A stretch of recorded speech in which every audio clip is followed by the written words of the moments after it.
आज सकाळी सकाळी सगळा स्वयंपाक उरकून घेतला होता. चपाती फक्त मागे ठेवल्या होत्या कारण पीठ भिजायला ठेवलं होतं. जरा पीठ भिजलं की चपाती छान होतात म्हणून ते मागेच ठेवलं होतं. पण तोपर्यंत ना मी इकडं आवळे शिजवून घेतले होते.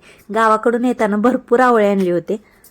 कच्चे खायचे म्हणूनच आणले होते, पण आता आवळे थोडे शिल्लक राहिलेत. रोज खात होतो 2-3 आवळे, पण म्हणलं आज ते शिजवून घेऊन खराब होण्यापेक्षा ते शिजवून घेऊन त्याची कँडी बनवून टाकावी म्हणून ते सकाळी सकाळी शिजवून ठेवले होते. मग मी स्वयंपाकाला लागले होते. आता तोपर्यंत आयुषी तर आवळे फोडून देत होता मला.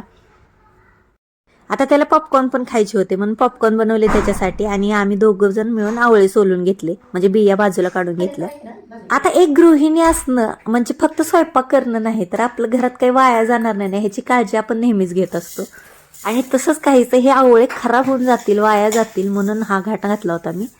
स्वयंपाक झाला, कँडी पण बनवायची तयारी पण झाली होती. आता भूक लागली होती. जेवायला काही सिंपलच मेनू बनवला होता. चला जेवायला, बाय.